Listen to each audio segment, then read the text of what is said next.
want everyone on your boat rowing, right? Everyone should be rowing. But if people don't know why they're rowing, or how am I supposed to operate when it's hard to row, how can you expect them to continue rowing when it just hurts? I just finished an episode with the Rulk, and we talk about a lot of things from fitness, mindset, training. And one of the key takeaways for me is the Rulk's philosophy on fitness.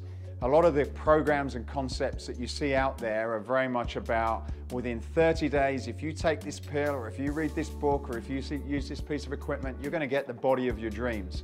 And what I like about what the Rulk talks about is it's not easy, it's not a message that's easy to sell or to market, but if you can get people involved in this concept, even if it's an addition, he calls himself a side plate to your regular fitness routine, then it's something that anyone can do, any shape or sizes, level of fitness, anybody can get involved in it. So I think it's a really different message, it's a different episode. Please listen to it right to the end because there's a lot of stuff that unfolds at the very, very end, and let me know what you think about it. Hope you enjoy the episode. It's really at the point in my life where I just think I really just want to make an impact. Yeah. And I think when you want to make an impact or you focus more in that regards, things change. Your priorities change. You know, everyone says, oh, your priorities change when you have kids, and priorities change. It's true, but I think when you start to have a career shift in priorities, it's awesome because then, you know what I mean? Like it's the grind becomes less of a grind and more of a passion. When you get to a certain stage. Right, you get to a certain stage. Like, I mean, just like even doing this, I know this is like a passion for you, right? It's like a part of the process. So I think when you go through it, it just becomes part of you, you know? And I know you do things, of course all of us do for business, but a lot of it is like you want to do it right, you want to make an impact, you want to make a difference because like that element of all this hard work that you do, there's a purpose and a reason for it. Yeah. So that's what, it'll push you to do it again, right? Versus, when we're younger in our 20s, like, what are we getting out of it? What's this going to happen? How does this elevate our career? You know what I mean? Like, it's important, but I think if you focus and dwell on that, it's just not sustainable. No. And when I was younger, a lot of people said that to me. It's like, look, don't make money your focus. And I don't know whether it just comes with age, but I think, when I got to a certain stage, like this makes no sense to anyone in our business. When you and Karen and I talk about this all the time. Yeah.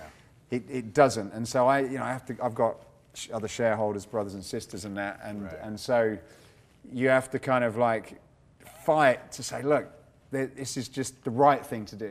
I know it's not the business thing, but it's the right thing. And when you get so many people writing and commenting and saying how, oh shit, I listened to that podcast and it like completely changed me, and thanks so much for doing that. And when you get that, although there's no financial reward, it's just like, it makes you feel good, I think we're both, knock on wood, we're both in a fortunate situation that our businesses are doing well and they're profitable. So it's not so much about that.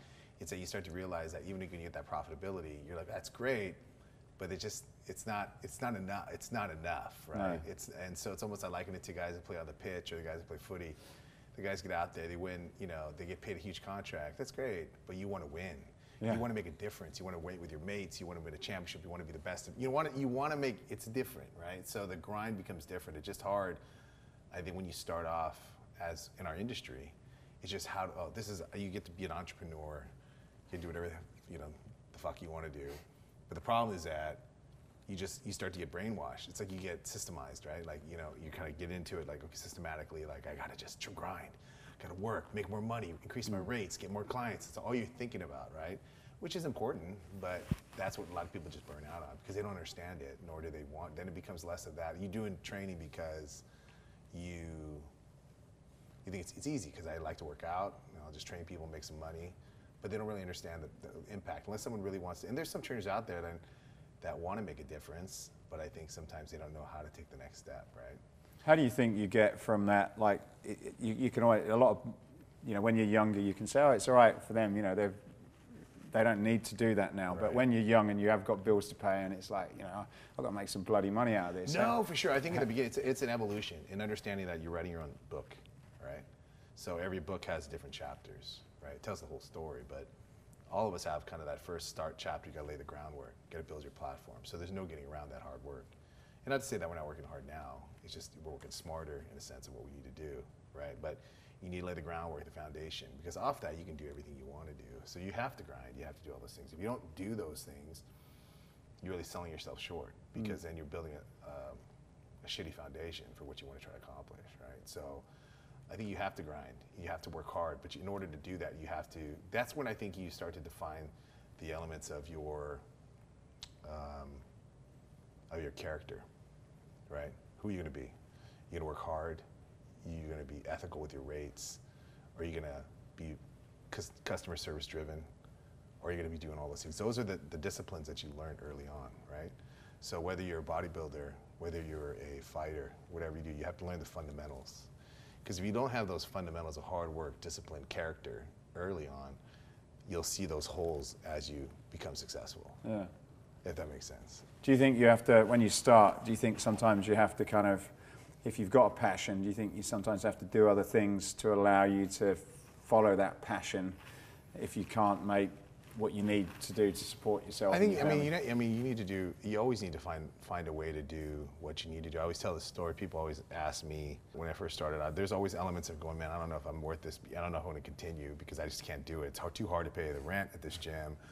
Don't have enough clients, a couple clients can't continue, when you're first starting out. And so my son was the one, my younger one wasn't born at that time, so my older one was really my purpose to push through. But I remember working with my first responders from 04:30 in the morning and working clients all day long till 5 in the afternoon. Then one of my mates got me a job at FedEx. So I worked at FedEx loading containers for another 3 hours. And we did that for insurance, medical insurance for my family. And then I would, hightail it back to the house, try to tuck my son in, get him ready for bed. I did that. And Saturdays I would go, I remember Saturdays, put my hood on and just go collect aluminum cans just to make some extra money, and collect money and do that. So I'd do that, put the hood on because of course, I don't want everyone like, hey, that's the trainer. Is that my trainer over there? So I put the hood on and collect the cans and sometimes money would range the extra 30, 40, 50 bucks, but that was enough to go get my son something special that made me feel better, because I think for me as a dad, being able to provide that and to my kids is important. It gives me value and purpose, right? And with that, I think I learned kind of the self-sacrifice. I remember even going to go eat, and I could afford the whole meal, so I just get 2 kids' meals, and then whatever he didn't eat, I just would scoop up the rest. So I was in the keto before keto was involved. Intermittent fasting was just literally like forced situation, right? So, but it was funny because like I talked about before, I think those early years for all trainers, whether you're working at a 24-hour fitness or you're working at Equinox or you're working at a large gym, small box gym, that is that time period that you're going to build your character, your ethos, right? Because in order to, like you have your mission statement, you're living your mission statement, who you're going to be, what's your character going to be like, and are you going to work hard through adversity? Can you work, can you be on time, can you be punctual, can you be creative, can you be positive to your clients even when you feel negative? And those are the things I think are important because if you don't fine-tune those elements, you don't have the foundation to build anything you want to later on. And I think that's in all business, not even just in training, is that there's going to be a period in time where all businesses have to go through a growth period. And that growth period for trainers, it's interesting because it can be a lonely business, as you know, right? Because you're by yourself. And the ability to be entrepreneurial is great, gives you the freedom, but also means you don't have a ton of backup. Your net is not that big. So as you start off and grind, you're like, should I do it? But you have to have that purpose. There has to be a reason to do it, right? And when you find that purpose, then that will be kind of like your GPS system to kind of drive you through. And people are like, I'm inspired to work out, I'm inspired to be a trainer. It's great, but you have to learn to have that discipline. If you don't have discipline to consistently do things day in and day out, you're going to have a hard time, right? Because that inspiration and motivation will slowly dissipate, sometimes faster than you realize. And when that happens, then you got to really be consistent with that discipline. They go hand in hand, and then you start to achieve, you start to see the goals be achieved down the road, but you got to stay consistent. So that's just my goal. I think it's just hard because some people look through that and it's difficult, because they're like, I don't like this because I'm putting all this work in, I don't see the return. But as any small business owner will tell you, or any company, anyone will tell you that you need to start off, and sometimes you don't get that return. you stay in the red for a little while. Yeah. You know, I mean, can you swim in the red water, right? And then when you finally get in black water, you're like, yes, okay, I got there.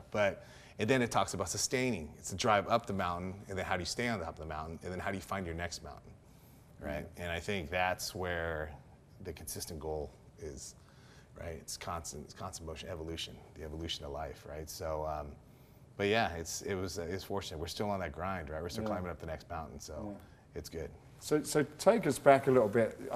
You're very big on social media, and a lot of people I know talk very highly about you. But thank you, man. I pay them all. For the ones that don't, where did the Rulk start? And also, where did the name come from? I'm sort of fascinated about it, or how I actually even address you. Rulk is fine. Everyone calls me Rulk. Right. I mean, I was, a lot of my Brazilian friends, a lot of the jiu-jitsu guys used to call me Hulk for my strength, right? And for my power. But in Portuguese, H is R, so it's spelled with R. So a lot of the people that speak Portuguese or Portuguese will call me Hulk, but everyone else is spelled Rulk, right? And then I have really deep Hawaii ties. So in Hawaii, if you're saying, hey, that's the guy, they say, duh. Hey, that's the guy, that's the one. Hey, that's the Rulk. So it's kind of how it came about. Rulk came about much earlier than the Rulk, but then everyone is, hey, that's the Rulk. So it's funny still, like, I just tell everyone, just call me Rulk, but there's still some people like, hey, duh, what's it going Is Rulk your last name? What's up, duh? But it's definitely Rulk, yeah, so. And so what inspired you? Where did your, I guess, sort of principles and values and direction come from? What was the other? There's a variety of different things. I think for me, if we're talking about my training curriculum, if we're talking about more of my methodology and approach, it's a little bit different. I guess if I started with my methodology and approach, people know me very much for the term always can. Always can came from a old Hawaii saying, which is, if can, if no can, still can, right? Always can. Pretty much no matter what the excuse is, just get it done, right? Was kind of one of my mantras of always can. And then I know that one of the other ones is my Mission 120. And 120, I would say 120% came from my oldest son when he was about, gosh, I think he was young. He was maybe 7, 8, I think. But he asked me, hey, Dad, is there anything more than 100%?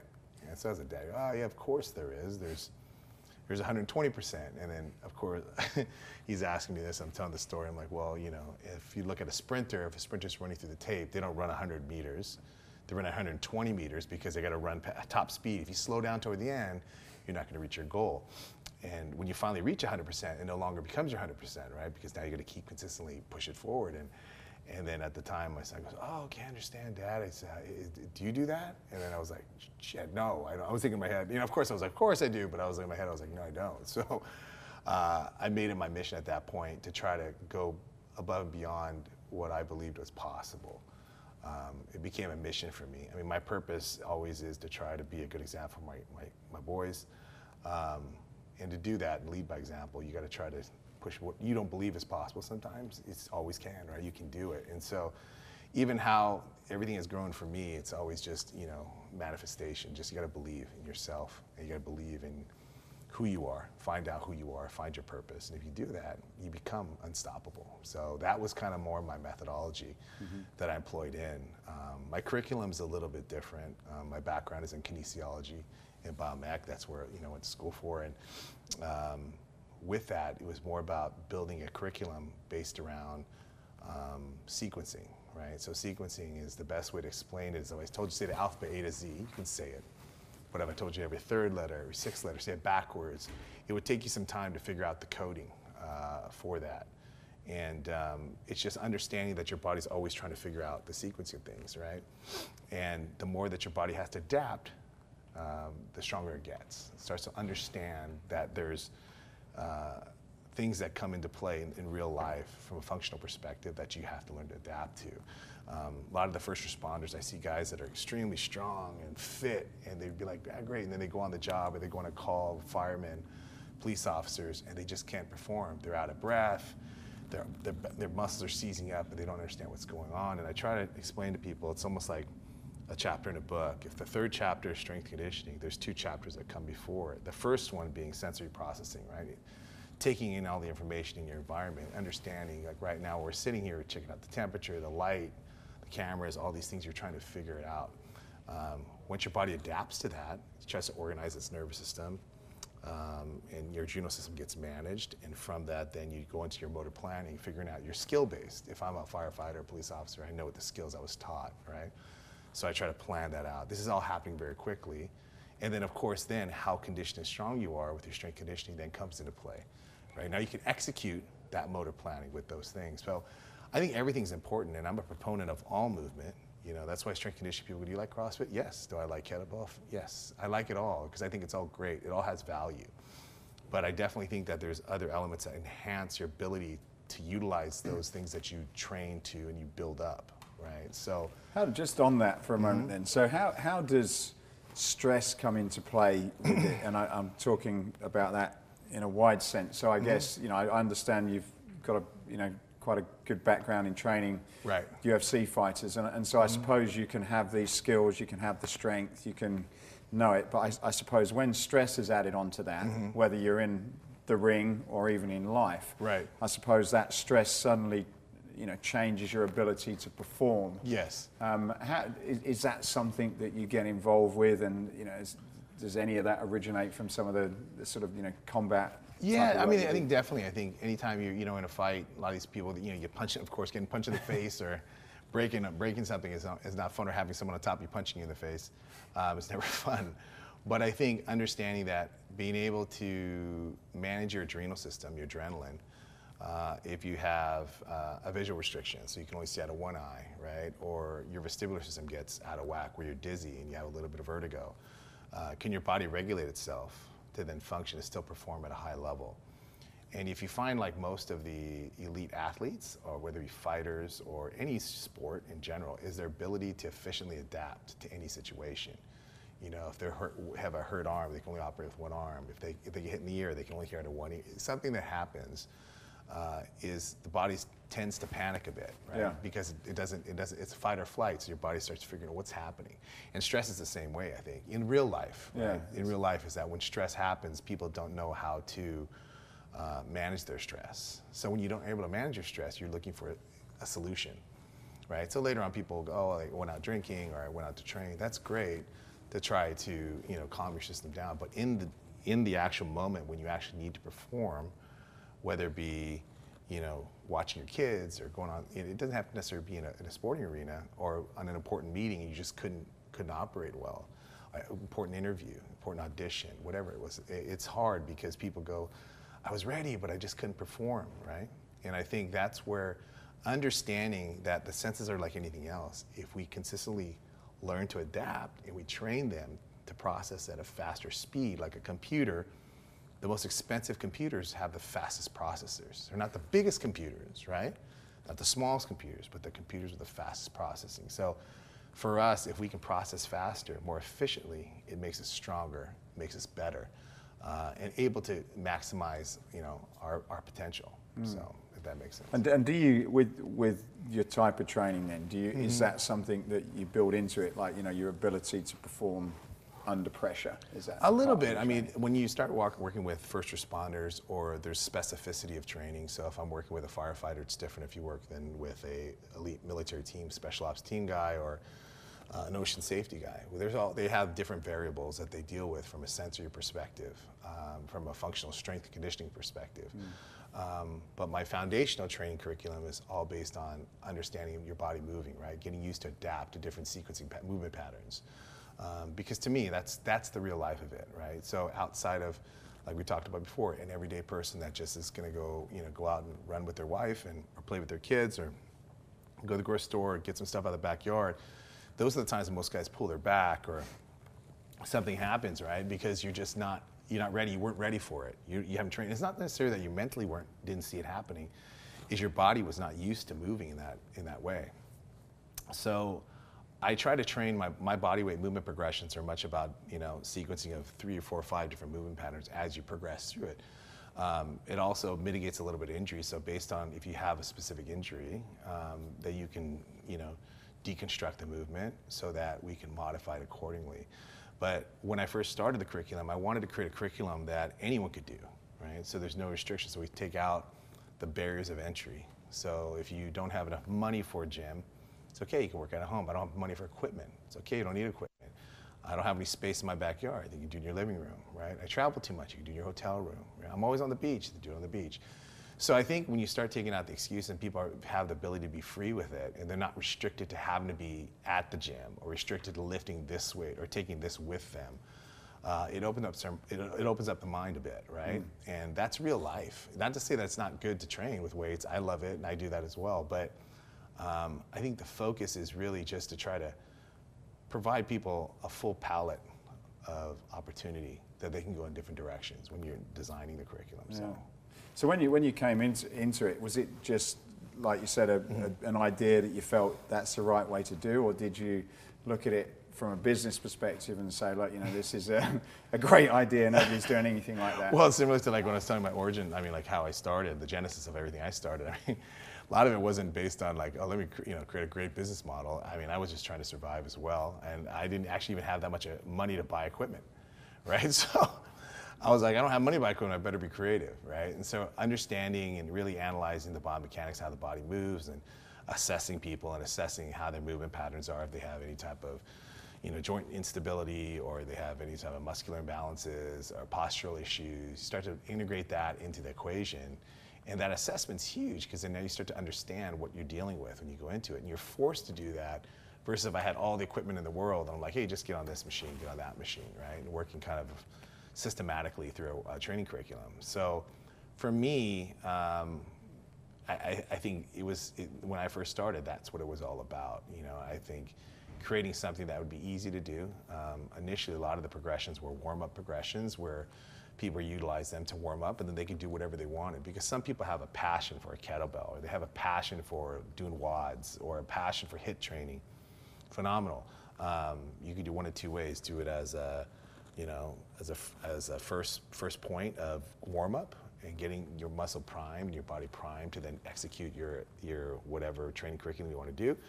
Or you can take a few elements of my training and integrate it into and compound it with an existing movement to make it more challenging and understand it. But I think when I started to do it, a lot of people thought it was, oh, let's just do primal movements. There is primal movements, and I think that's great. All movement is great, I really believe so. But I try to be more purpose-driven movement, focus more on, there has to be some type of science base to it, a little bit, so that people understand, because people do want to understand what is happening here with my body. I don't understand what's happening. Why are my hips, operating this way? Why is my knee hurting? Why is my ankle mobility not good? Why is my balance not good? And really try to analyze it, but not doing it in such a, clinical perspective where people are like, they're going to the doctor. I want to be able to explain it no matter that they understand it, that they can then explain to their spouse, their boyfriend, their girlfriend, their kids, so they understand it. Keep it very, very simple. Because I think sometimes in our industry, people try to over-clinicalize things to make it a little bit, increase the valuation of the content of what they're saying. And I think all of us can, know, a lot of us know, how to phrase things if we want to really get specific. But I don't think it's necessary, all the time. I think we just keep it simple. Working out and training is intimidating enough for a lot of people. So now adding the element of utilizing vocabulary that they're not familiar with, just to edify your recommendations, you should be able to explain it in a way that people can absorb it and digest it, where they go, I get it, that makes sense, I'm willing to do it. I think that's about being confident in your own self, your curriculum, and understanding and trying to help more people, right? So looking at some of the video clips and workouts that are out there, when you look at them, they're quite different.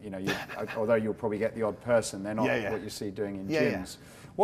What is the place for this? Is it something that should really be part of most workout programs for a reason? Or? It's been interesting, Matthew, because I've been fortunate enough to really be accepted in by a lot of different genres of fitness, whether it be CrossFit or kettlebells or Olympic lifting, strongmen, speed and agility guys, because I definitely feel that every aspect of training has its advantages, right? There's definite benefits to every aspect of training. Even like Zumba, anything, any movement, right?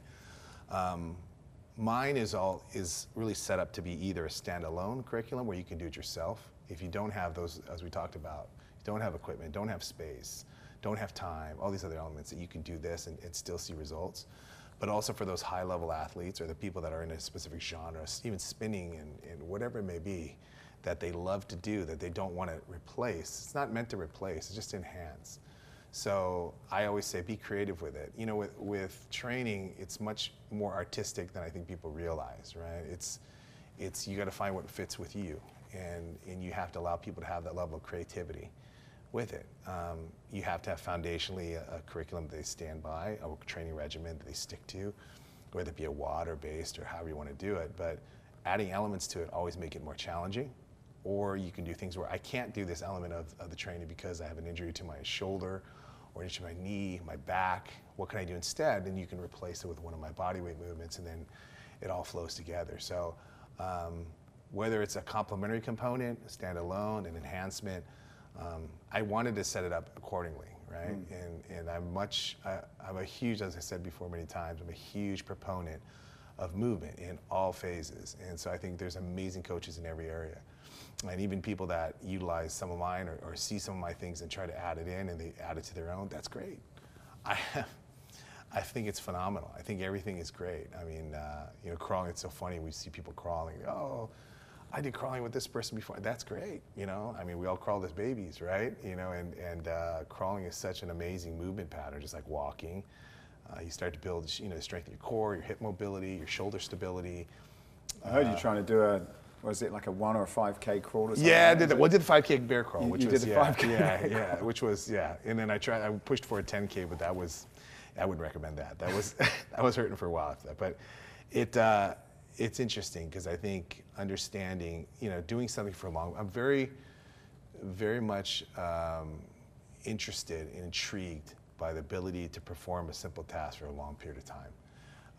Whether it be a bear crawl, whether it be like simple patterns, we do lunges, which I've done. I love doing a mile of lunges. Why the long period of time? You know, it's interesting because there's I think two aspects that are interesting to me. Number one, from a physiological standpoint, I get interested to see which part of your body starts to fatigue fastest. Where is the weakness? How does your body adapt when it's under stress? When, you know, a lunge is like when your glutes, your quads start firing. How does your body adjust? How can you adjust and continue down that path, even though different muscles are starting to fatigue? I try to do it in such a way where it's not a ballistic movement where a muscle could get pulled very quickly or it can get torn or, you know, something, an injury can happen, but in a very slow, controlled manner, can you consistently perform that? And the second component is that mental component, is that doing a pattern, a movement pattern over and over and over again for a long period of time. Can you do that? You know, and because you start to go to a place where your brain just goes, why am I doing this? This is stupid. This is stupid. I don't want to do it. But it's just, I see that crossover to real life where you start seeing it and you're like, there's so much times like, why am I going to work? This is stupid. I'm done with it. I don't want to do this. Or I'm trying to perform something or trying to build something. I just want to give up. You always want to give up because it gets hard, right? Our bodies aren't used to, we're going to an area of comfort. Our bodies aren't taught to go to a level like go where it's hardest, right? Most of us are, let's go where we're most comfortable. We want to perform, but let's go where it's comfortable. So forcing your body to go in a situation, that's why for me is not doing a ballistic movement that can injure myself for a long period of time, but something that's very controlled. But can I do it for a long period of time? And running and marathons is a prime example, but that's running, right? Now let me add another element like crawling, or if I do lunges, or how many squats, how many push, just these things that are long period, how long could I row, you know? And it's just interesting to me because that's when that happens, there's a point when your mind starts going, what you're questioning itself. And I like doing that in a controlled environment. Well, I know deep down that I'm not going to get injured because I'm not pushing. But can I keep going? Can I keep going? And there's so much of a parallel that I can take that and apply it to my real life, right? Which inspires me because I can take that over and say, can I keep going? Can I keep doing it? And I think you take something from that, you gain strength. I see a lot of people that finish Spartan races or marathons, and when they finish, they're going, I just feel empowered. They get addicted to that. That's why people that do one Spartan race have probably done 4 or 5. People that run one marathon, you ask them after, usually they're like, I want to run another one. it's a high you get from accomplishing something and pushing past a dark point in your mind where you just want to stop or it hurts too much. But I think you find that people can understand that there's parts of our lives that go through that where it's just too hard. Do you think that, I know you talk about the movements that you perform and the relevance of carrying them over into sport or work, etc. Right. Do you think then that that part that we've just spoke is really carrying over, almost training the mental muscle to be able to do what you need, whether you're a UFC fighter or a first responder or what have you? I think so. I think so. I mean, because everyone has a purpose. I mean, for a first responder, firefighter, they're going in to save. They want to save as many lives as possible, put people out of danger. Police officers are looking for to try to get, to protect people from bad elements. Military is doing for a specific mission or task. Fighters are going in there to try to win and execute the game plan and what they've trained to do. So they all have purpose. And I'm fascinated with that because when there's a purpose to it, they will push past what far more what they believe they can do, right? Because there's purpose to it. If you really try to deconstruct that, really the way they think, their perspective, their paradigm, how they're looking at it. But that application can then carry it over right over to real life, to all of us, right? Is that sometimes I'm always quitting, I can't stop it. But usually it's because the purpose isn't strong enough, right? It's just, and I think sometimes people get into fitness and training for the aesthetics. Yes, that's great, I understand it. Everyone, if you feel better, if you look better, you feel better, right? But if that's the only reason to it, if you can find your strength through that process, great. But I think you need to find something of substance internally that you're like, this is because I'm going to be a stronger person, right? Or if you've always struggled with a certain thing, your weight, you struggle with something, I get it, it makes sense, because then it's deeper. It's deeper than just for vanity or anything like that. It's just feeling that you're overcoming, because the human spirit, and I see it all the time with first responders and elite athletes, is amazing, right? We see it every year, every 4 years with the Olympics, is that you see there's always a story like, this is amazing, they overcome this. And those are the stories that we gravitate toward. We gravitate toward it because we want that and understand that we can identify with that. Like it's aspirational, right? But understanding that that aspirational component lives in all of us already, right? But in order to find that, we need to really take the time to digest it and understand who we are, what we're all about. Because when you have a good sense of yourself, it's a lot easier to be successful in whatever you're planning to do. So. I've listened to some of your talks and interviews, and you talk about mental fitness and mindset. I guess, in my experience, I suppose I agree with you that we are capable of a lot more than probably what we believe ourselves is possible. Do you think, or even is this part of what you do, but like being able to sort of train people to become better at that element, to help them improve? Because I guess it's something we all struggle with, how do we get better, and can we access that, or is it just like, well, you're stuck with what you've got? It's interesting. I think as trainers or just as people in the industry, our goal is of course to try to get people more fit. I mean, if you're talking about trainers specifically, we want to get fit, there's a specific goal, but to get people,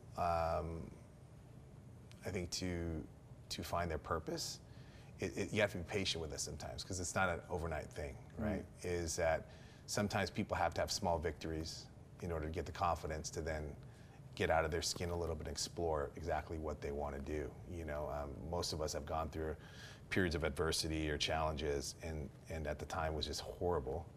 But then when we get out of it, it allows us to we kind of have this open, our eyes are wide open now, right? We see that the sky is blue and the grass is green, right? Where before we didn't see that because we didn't take the time to do that. And I think it's inherently with us less of trying to motivate our clients or motivate those around us. It's just trying to listen more, right? Because so many people want to be able to talk and express themselves, but we tend to not listen. We tend to just want to dictate to them what we think you need to do. Don't talk, just listen to me.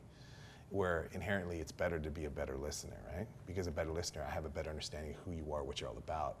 And from that standpoint, we can identify what I can do to help support that path that you're leading. But many times if I don't ever listen to you and I'm just trying to dictate to what you might follow my lead because you're just looking for any answer, but it might not be the right answer for you, right? And so there's always going to be something. Sustainability is important on a fitness program, in life. if you want to live a healthy life, if you want to be successful, you have to be consistent, you have to be disciplined, but you have the ability to sustain that. You have to sustain it. If you don't sustain it, it will die, and then you start back on square one. It's like in that game Monopoly, right? Woo-hoo, you go right back to the beginning. And it's not something that, it's frustrating when that happens over and over. And I think as professionals in the industry, what we need to do is be better listeners, right? And just listen. And be willing to be vulnerable to them as well. And I think if you are, it allows people, and that's when you get those real connections, where people really will listen and digest what you're saying, because they said they took, Matthew took the time to actually listen to what I was saying, and not just then say, well, it doesn't matter, you still got to do this, right? And I think from the standpoint of general fitness, that's what it's all about. And I think even in the first responder community, people are understanding, and mental health and all these aspects are becoming major issues. And to just keep bearing bad feelings and stress, and that's why that PTSD and all these things, people just bury it, because we've been taught, toughen up, just bury it. It's great, but eventually that stuff will come up, right? So it's better to help manage it and talk about it, and that applies to all aspects of training, I think. So, do you think it seems as though you managed to influence groups of people? Like I've seen rows of people on beaches that are seemingly doing things that they probably don't think. Cursing at me in their heads. Yeah, but going on, and I've done that style of training, and it looks a lot easier than what it is. But you seem to have the ability to kind of get people, motivate them to go outside themselves, and how do you do that? And what's your success? What's your magic it's recipe? interesting. I don't know how successful I am at that, but I think it's just understanding. I mean, a lot of the movements, they're challenging. People want to be. People love trying to do more than they believe is possible. I think it's something inherently within us all. The ability to become a superhero or superhuman. We all, deep down, are like, that'd be amazing. That'd be fun. You want that, but most of us, in a lot of cases, it's like, are we prepared to actually do it? Exactly, right? So I think, it's a really good question. I don't know how successful I am at it. I think it's important that you walk the walk, I think, also.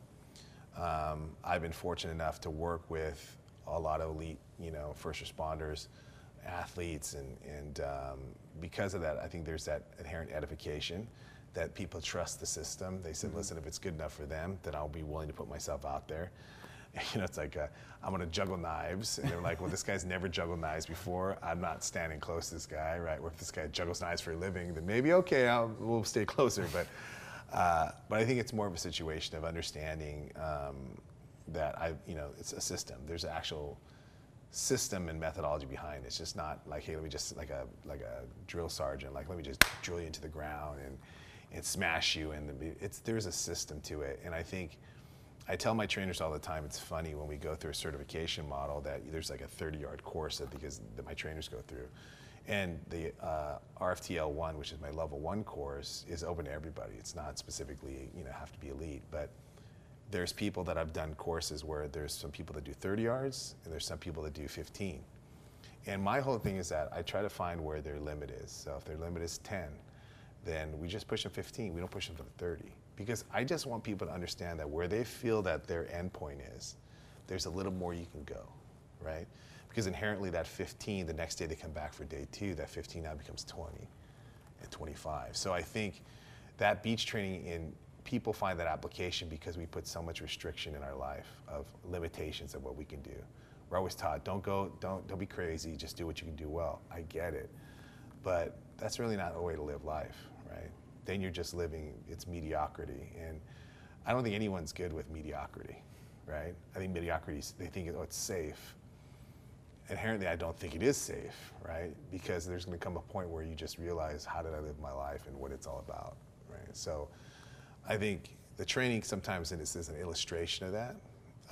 And you start to see aspects of people's lives, and you'll see it, manifest itself in their training and their effort and their ability to push past their limitations. Sometimes it gets very emotional out there with a lot of people, and it's really not that hard. It's just, again, being able to push past a level of being uncomfortable. We don't like to be uncomfortable, so can you get and it's not saying, you know, you have to do the same programming as a SEAL, a Navy SEAL, but can you push past where you say, I can only go this far, I'll go longer, I can only go for a minute, and then you push to a minute and a half. Those are small victories that over time accrue and start building a stronger foundation underneath your feet that you can stand on, and that'll push off for the next step, right? You just want that footing to take the next step, the next step, the next step, and I think that's what I'm about. It's not like a pass or fail kind of a situation for me. It never is, because I don't think life should be that way. Because we're all at different stages of our life, different levels of fitness, mental strength. But if you can take those small victories, eventually you find out, hey, well, I just took 6 steps. I'm a lot higher than I thought I could go, right? And I think that's my training module. And that's what I try to articulate to my team, my trainers, and people that do the training, you know, when they're on the beach and understanding it. And when I'm doing with a lot of the first responders, when I do those trainings on the beach, it's a lot different because it's more about, you know, tapping into why they're here, what you're here for, the purpose. So, you know, with a lot of these guys, understanding that the safer you, or like the harder you train, and the more you push through, the more prepared you're going to be safe for yourself, for your family, and be more efficient at your task. And when they start to understand that, it resonates with them, and they're willing to train. Really, right? And so, I think that's the importance. And right? do you do the same like with the SEALs, which I guess is a different purpose, and then the UFC? Do you have to start there and try and get that purpose? It's interesting, man, because like, I mean, there's guys on the teams, and there's guys that, and if you're talking about just UFC fighters that are phenomenal fighters, but they struggle with mental blocks. They struggle with, you know, and all of us have it, you know, and we all have them, and they manifest. What sort of, give me an example of what. Oh no, there's some guys that like we would do beach training, and they're just deathly scared of the water. Right? And these guys are just monsters. I mean, you know what I mean? They're just monsters. They're just like, you know, jiu-jitsu black belts, Muay Thai world champions, and they hate the water. They're scared. They're scared that there could be a shark in there. Or that, you know, just they don't like it. They don't like the touch of feeling of seaweed on their leg. You're just like, what is going on? It's like the elephant that's scared of the mouse, right? But those are the victories where we kind of get them past those, because they have to be uncomfortable. So if you work with a fighter who's a ground fighter, he stands up, he's very uncomfortable, he wants to go down. If you have a stand-up fighter who doesn't want to go down, you have to learn to have a level of comfort, right? And to be able to think and process, to execute whatever game plan you have, or for first responders, a specific mission or task that you have in front of you. And so that's part of it, right? Getting them uncomfortable, but not in a situation where it's just you're throwing them to the wolves, like in a pool full of sharks or something like that. You basically just want small victories, overcoming any type of phobias that they have. And fears sometimes become those phobias that then hold them back from doing so many different things. And you start to see where that manifests itself in other aspects of their training, their fighting. When you're talking about fighters, athletes, you know, that they do well, except when they go in this stadium in England, they just have the worst games. What is it? Every other game, they kill it. This stadium, it must be the no, it's not. It's all these things that are affecting their sensory system, and they just can't think. And I find that fascinating, you know, because you start to see that, and you start to see how powerful the mind is. In a positive way, we always talk about it. In a negative way, just as strong. Where something small that if you can overcome that, you unlock the key, and now we're good. Now we just keep moving forward. So the sort of the elite athletes and, you know, Mr. and Mrs. Smith, they've kind of got the same problems, but just a different degree. Exactly. Really. And I think that's where we start to understand is there's not a lot of difference with my training. And I've always talked about, I've had training modules where I have, you know, a team guy or a special ops guy next to a firefighter, a housewife, next to a 12-year-old kid, next to, you know, a guy that's runs an office job, desk job that's overweight, and you just have all these people, and they're all training at the same time. They have different progression models, but they're still doing the same movements. And you find it interesting because it's humbling to the elite athlete and the SEAL, but for the housewife, the person over, you look over and go, I'm still training with them. Yeah. I'm hanging. So then it becomes less of, you know, I can't maybe do as far as him, but I'm not going to stop. No. Right? And that's what we want to get, because then they don't stop. They won't stop. And I think that's all we want all of us to do, right? Don't give up, right? And it's hard to teach that. Yeah. unless you actually go through it, right? It's something that you actually have to physically and mentally process, of like wanting to stop and not feeling comfortable, but wanting to continue through, that you start to find that inner strength. And then that application applies to, you know, from your relationships to your business, to your work, to your, all kinds of things, so. And when you teach other trainers, and it sounds like the mental component, whatever you want to call it, the mind is a big part of that. Is that something that you, in your education courses, as well as showing the functional movements, do you yeah, progress definitely. I think it's important because I think, at least from the standpoint of understanding the methodology, right? Explain that, because I guess we've skipped over that. But No, it's okay. Break down. Again, I think we talked about it before, just the mindset, right, of understanding that your body doesn't want to go where it's uncomfortable. But our job as trainers, or when you're dealing with Mr. and Mrs. Smith, like you said, or an elite athlete, is to keep them safe. You know, a lot of times trainers want to smash their athletes, or they just want to smash people. I think that's not the right approach. I think, you know, to smash someone, their job is not to be professional workout people. It's really to get them better, to perform at whatever task they have, whether it be being a first responder, or being an elite athlete, a professional athlete, or just, you know, going to work and just being more healthy and being able to move better. So there can't be a standardized system for everybody. It's understanding, again, being a good listener, understanding what's their goals, what's the specificity of their training, what do they need to execute on, doing a really comprehensive assessment on that. And that's kind of goes in from a physiological standpoint, from a mental standpoint, what they're trying to accomplish.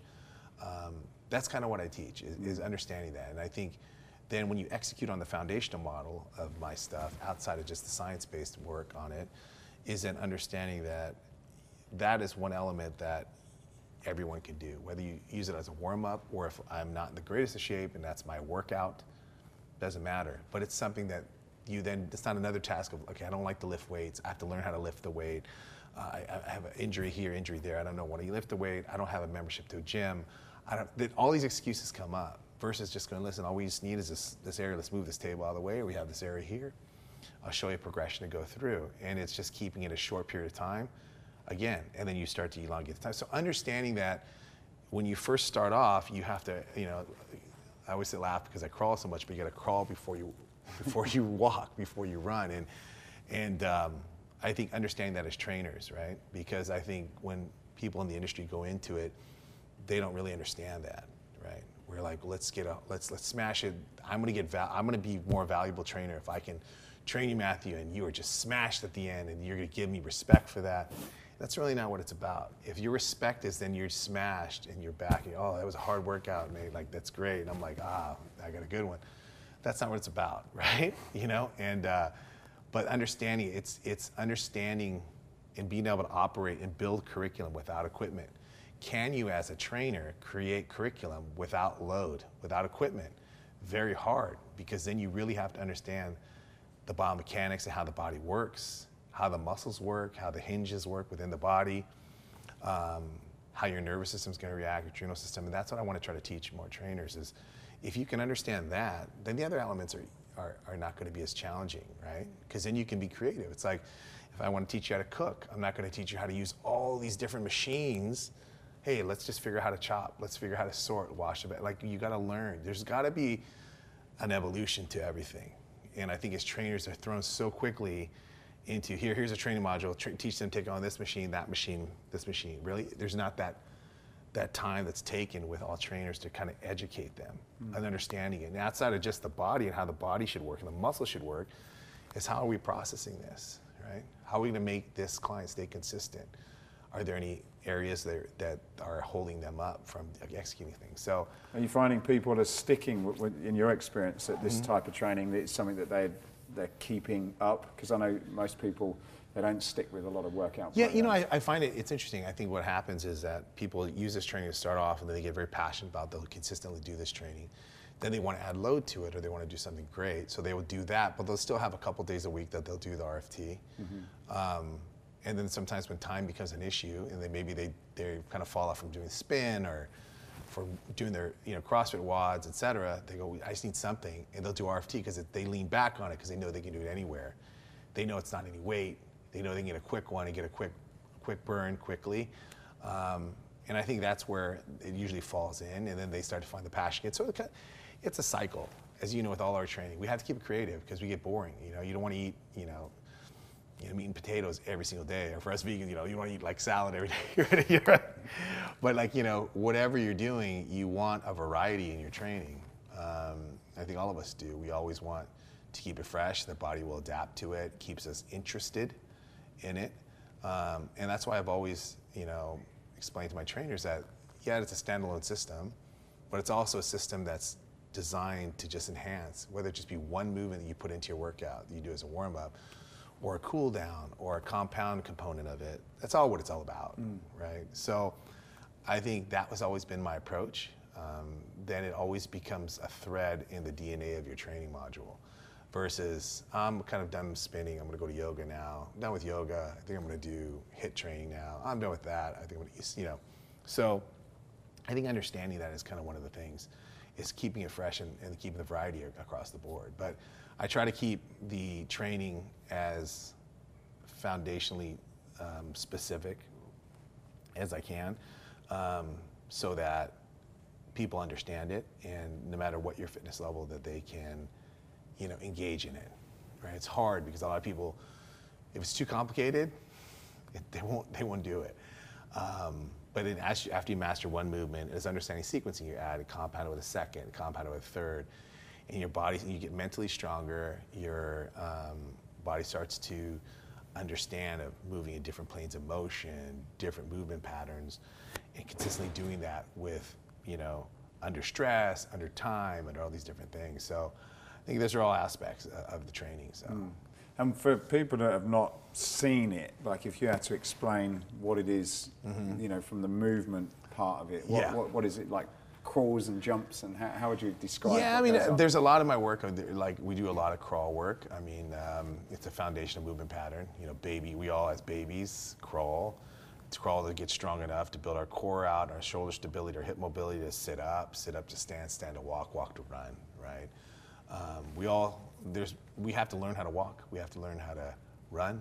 But crawling as a baby, you stick a baby in a room, eventually it will learn to crawl, just because that's inherently one of our foundational movement patterns. But crawling I love not only from all the benefits, but also the mitigation of injury, right? If you really understand how to crawl, because there's a variety of different types of crawling, whether, the level of your hips, how you're placing your hands and your feet, where your load is, where your hips are located.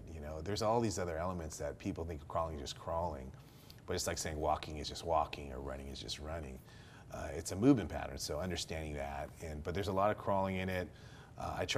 There are some ballistic components of kind of moving quickly and explosively, but there's also progressions that we can, deconstruct that to move, a lot of them are static, a lot of isometric holds as well, because just holding a position is very challenging for a lot of people. So, but yeah, it's a lot. I mean, a lot of people have seen a lot of my things and a lot of different movements that we've done, but I try to keep it a full evolution of that movement, so that you understand, okay, I'm not here, this is where I sit within that evolution of the movement, and then I can eventually progress to a higher level. So.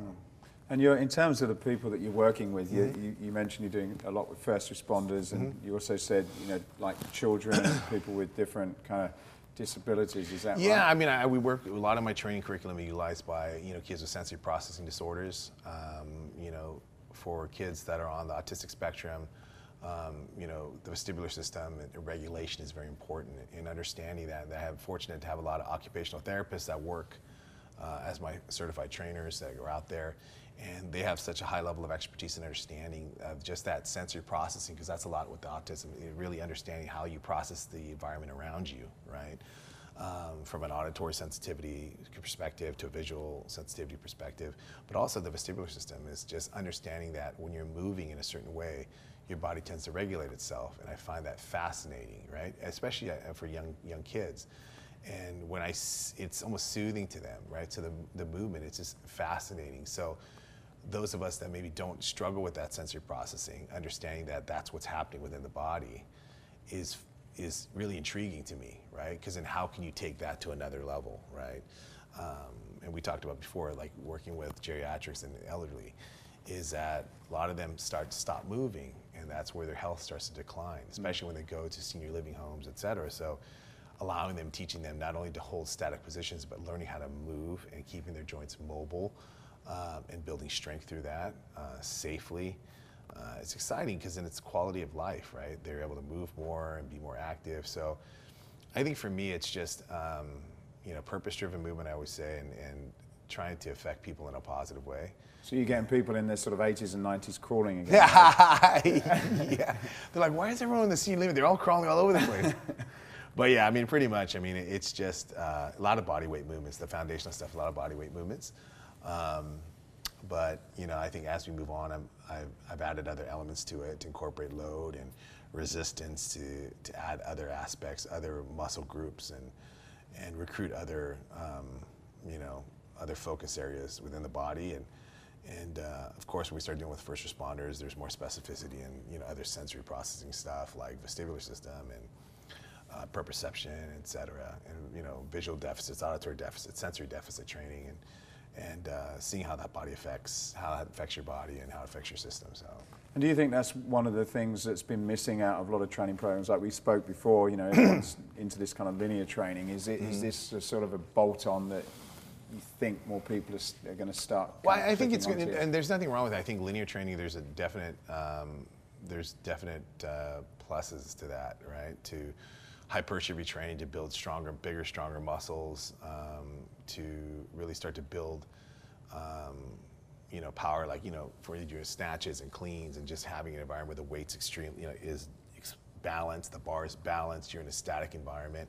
I think it's great, but from a functional perspective, I've always been saying that's great, but you also have to elements where, with firefighters, you always worked before, like offset training, where one side's heavier than the other, the grips are different. Even if from our sensory aspects of touch, is that if I'm grabbing this and this feels different than this, our system's already figuring out this one's a wider handle that's sticky, this one's a smooth handle that's thin, but you have to adapt, right? And the body's processing that to know how to grip, where my grip should be, how I distribute my load, and how do I pull my weight, et cetera. There's all these different things. What muscles do I have to engage? What muscles do I disengage? And from just a lifting perspective, that fascinates me too, because that's more real life, is that when you're going, whether you're going to the store and going to grab groceries, or where you're going to, out of your car, you're reaching for something, you drop your keys, or you're out there and you're trying to pull hose into a fire, into a burning building, and you can't see.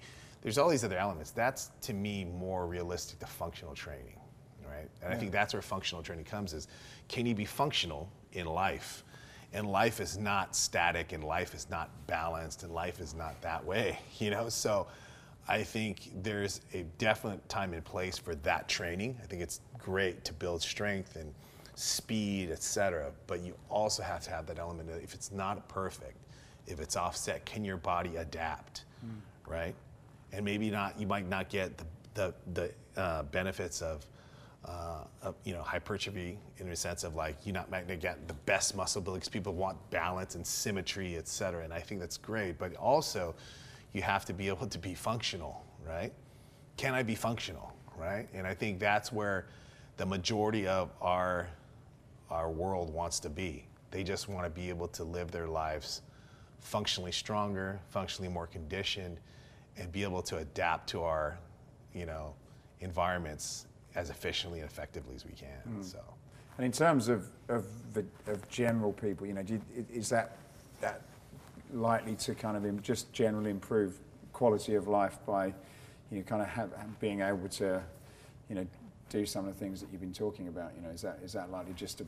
I just think, it's just, I think, training is just, an hour, max hour, 2 hours out of your day, that you do, and the other 22 hours of the day, you're just out there living life, right? So I think that, the consistency and the discipline that you learn from training can apply to other aspects of your life. But I think the things that we learn through that short period of time that we're there in the gym or we're training starts to become something that applies to all aspects of our life. You know what I mean? So I think that's always been more of my interest, is a deeper meaning to the training. Because I think that's where I feel most people are moving toward. If people start a training program, they're starting it for a variety of different reasons. Maybe it could be they don't feel good about themselves physically, mentally they're going through a hard time. They have a purpose, they want to do a certain task or a certain job or a certain sport, and they want to try and get better for it. But there's a purpose, right?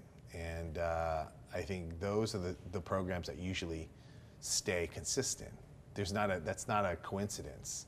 It's not a six-pack program, is it? Yeah. But it's not. I mean, when you look like you, bro, you don't need anything, man. You don't need anything. You know, like most fitness programs are like, well, you know, lose a few pounds and get a type this. Yeah. And, well, I think it's like, if you look at it, like people that are not fully in on it, right? The people that are just like, you know, I'll try the program. Seems fun. They never stick to the program. They fall off. It's the people that really have hit a point in their life where they're tired of being overweight, or they're tired of their back hurting all the time, or they really want to try to get this job as a first, or something what's going to require them to be physically fit. Those are the ones that stay consistent because there's a purpose. There's a reason why you're doing it. If you're just doing it for, you know, for shits and giggles, I mean, you're not gonna. Do you know what I mean? I mean, lack of better terms, you're not going to give your all. You're not going to get the results you want. Therefore, you're going to contemplate, why am I even doing it? And then eventually just fall off, right? I suppose that comes back to your original point where you've got to kind of understand what they want and ask them to understand what they want. Right. I suppose, in terms of how you market that, though, it's a difficult one because it's not your traditional fitness message, is it? Yeah, I mean, it's good. I mean, don't get me wrong. I mean, people want to sensationalize it, and a lot of people want to make it sexy and say, oh, you know, like, you're going to have the hot bod in 30 days and stuff like that, because people want quick results. They're like, they want to buy it. Like, yeah, I want that. Of course you want that. But even if you get the hot bod in 60 days, how long can you sustain that bod, right? Yeah. So I think that's the thing, is that people do the fitness challenge, and I think the challenge is great to get people out there, but then they hit the challenge and they're like, it's either one of two things. They find a new challenge, or they go, I hit it, I'm good. And then they just fall back, right? Where I like to see people have consistency over time, which is a lot harder and challenging. But I think as trainers, as young trainers coming in, they have to understand, how do you consistently make it creative? How do you make the training creative? How do you consistently encourage those to stay disciplined? How can you do it in creative ways? That's important of it. It's a job where even though you're not sure, you got to be creative. If you're not creative, you won't survive. No. You won't survive. You're just going to be an average person, and it's not going to work.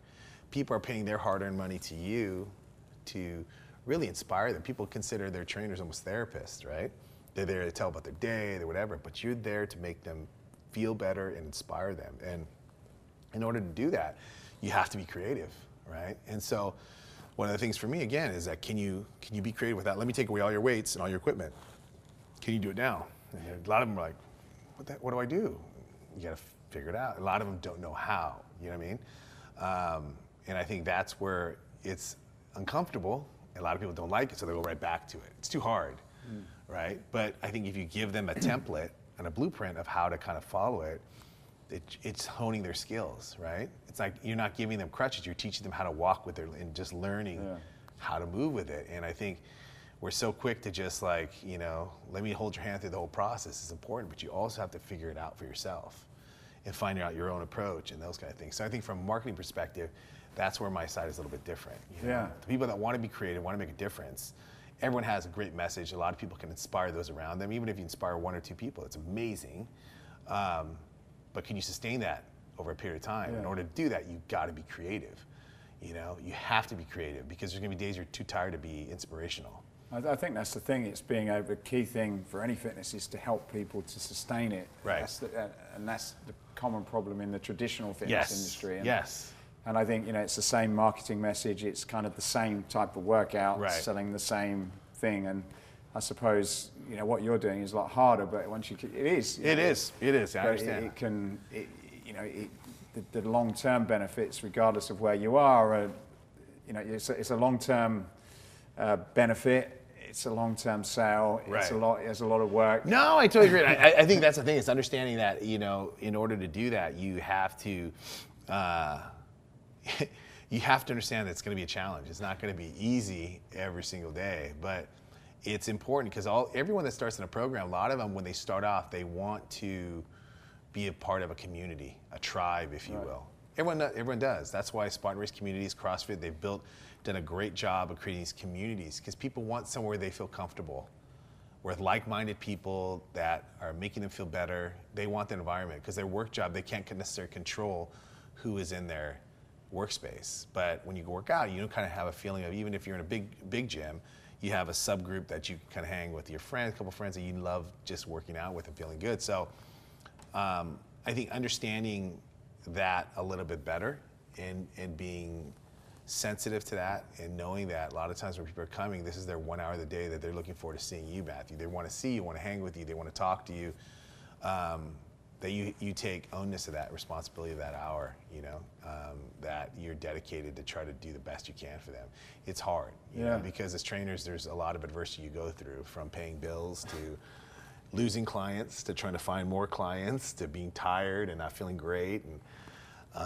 But again, those are those times that you're going to build your character, that you're going to need. If you don't have those elements, you'll never get to the point where you want to be.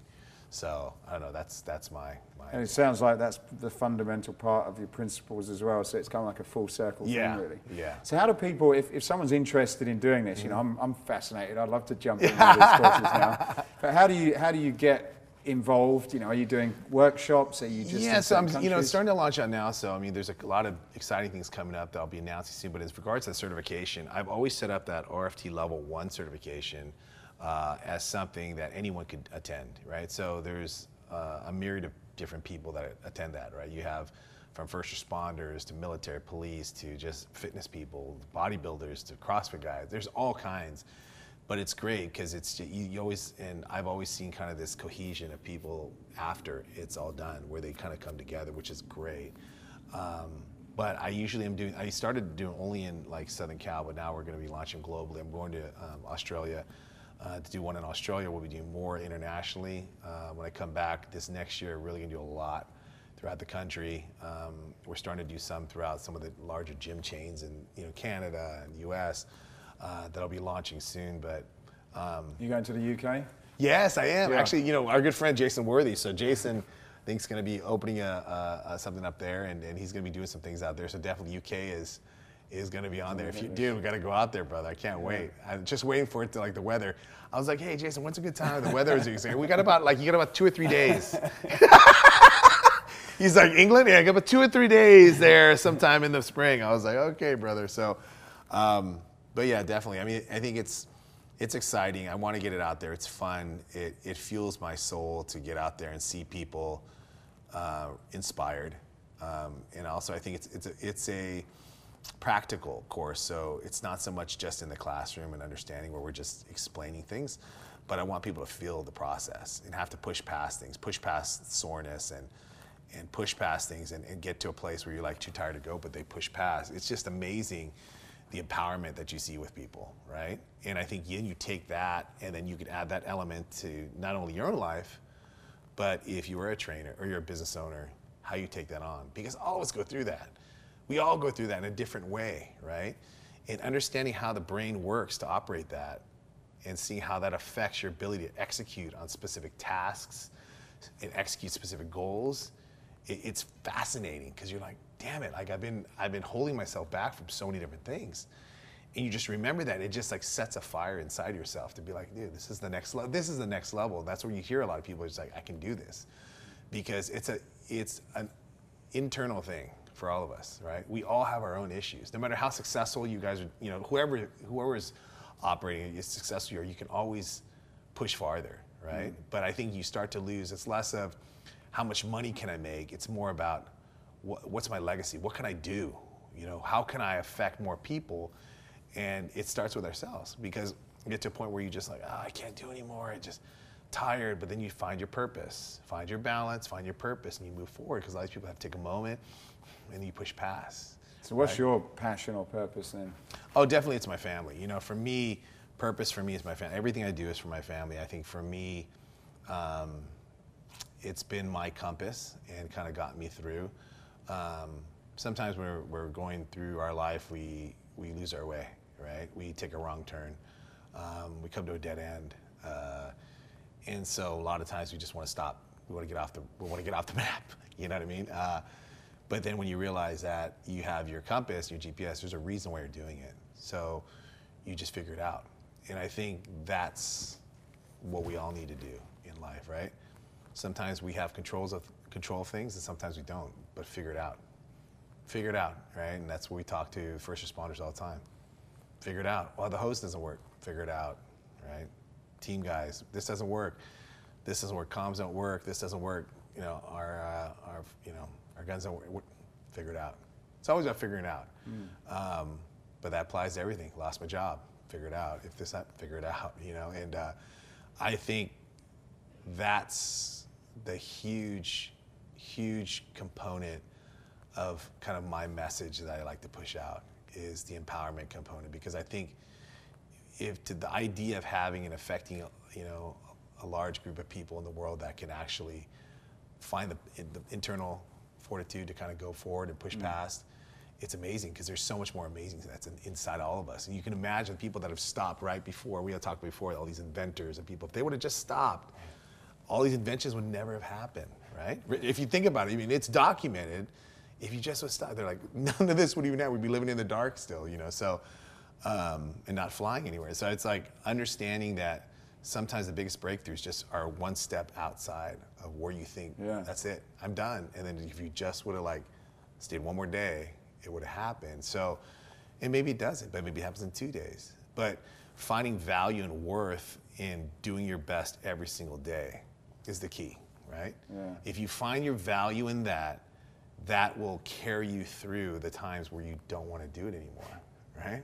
So yeah, you get a lot. I guess you know yourself in business, and you get a lot of those days, and you got to have something to fuel you. We all have. I mean, we all have them. I think if you don't feel those, you're not being honest with yourself.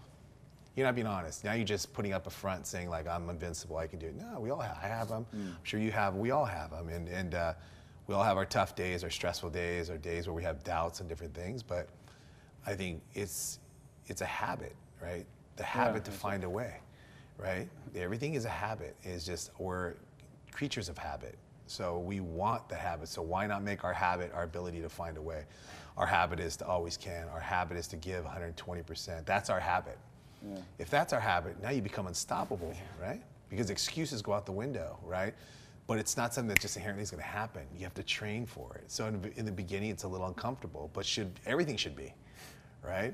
When we rode bikes, it was not fun to fall off it a lot of times, but we got to get back on. Pretty soon, we love riding bikes, right? So I think understanding that and adopting that mindset is very key. Whether you're in business, you're a young trainer, family man, single, whatever, understanding is where's your place, where's your purpose, what do you want to be, what do you want to do, and understanding that it's going to take a process to get there, and are you willing to do that, right? Everyone wants to become the beast, but they're not willing to do beast work to become the beast, right? They want the quick pill, whether it's the six-pack or the whatever, the business, the Lamborghini. Yeah, because I mean, it's funny, we always talk about, it's like everyone says everyone wants to eat, but not everyone wants to hunt, right? You got to go out. It's like, what's for dinner? Like, go hunt, get it out there. And so I think understanding and taking responsibility for that is key, right?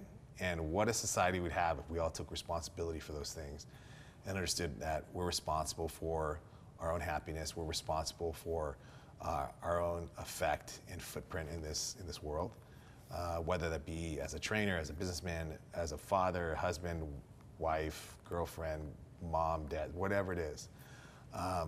Understanding that equity, we have to take equity in that, and I think that's where the true power is. So, So a couple of questions before we finish then. So if there's a lot of clubs and club owners that listen to this, if they're interested in this, how would they get involved? Have you got a website? Or I mean, the site is actually, my site is going to be expanding here soon. I've just been waiting on a bunch of different things because there's so many things, we talked about, so many things happening. But they can reach me on Rulk.com or just reach out to me directly, and myself or one of my team will get in touch with them. But because you're running it in a Virgin Active in Australia, is that where you're going to be? Well, I'm going to be. So I'm going over there. This next trip to Australia is for a variety of different. I have a lot of meetings that I'm going over there. I'm actually going specifically for a company called Turtle Beach, who's a headset company. I don't know if you've ever heard of them. They do e-gaming, but they're one of the top e-gaming headset companies, but their whole thing is how sensory system affects, auditory sensory stuff affects your ability to execute tasks. And so we have like the esports media guys coming out there building out a full course with the sensory stuff. So it's interesting how those things affect our mood, our ability to do things, and I think people get fascinated with it. But I really feel like it's eventually going to become the norm, because it's just something that's our bodies do. It's not like you're just coming up with some random idea, or it's really what's happening, right? So people understand. That's like you as a trainer understanding, like people, when we first started, people talk fascia. People are like, oh, what is that? It's just a muscle. Fascia doesn't mean anything. It's just something that goes around it. But now understanding how powerful the fascia is, right?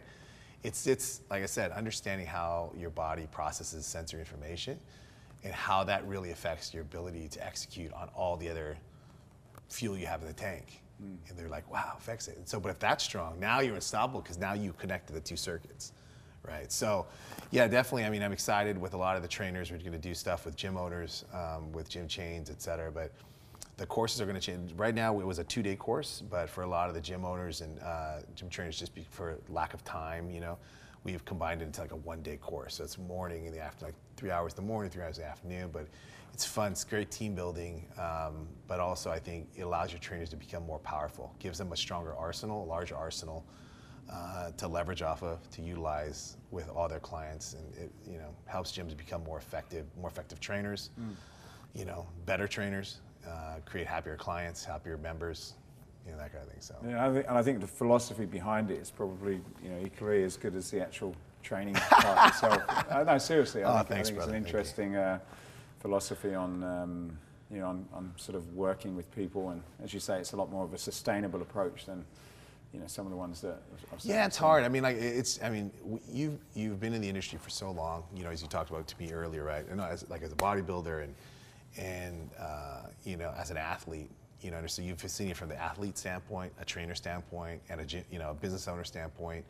So you've seen all areas, right? All genres. And so I think there's a common denominator that rides within all of them, and that's one of the things that we discussed today kind of sit within that, right?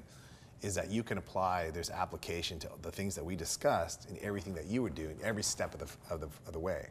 When you're an athlete, right? When you were a trainer, when you're a business, it's all aspects of it. I think understanding that is really what it's all about, because that ties back into how you interface with your clients, your customers, your members, your clients and athletes, or your teammates, whatever it is, it's how you engage within the community directly around you, your inner circle.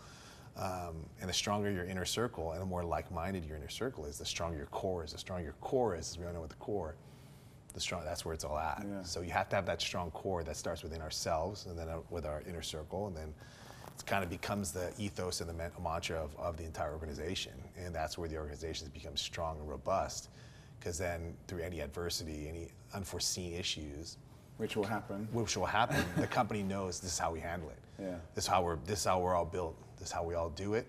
Talk about it, figure it out, and you power through it better than you ever believed you could. And sometimes that adversity creates an immense amount of opportunity to find out who the character of your company, the character of your trainers, the character of your members, and put you in the direction that you really want to go. So it's interesting, I think, for all of us to kind of take the time to do self-inventory and audit ourselves.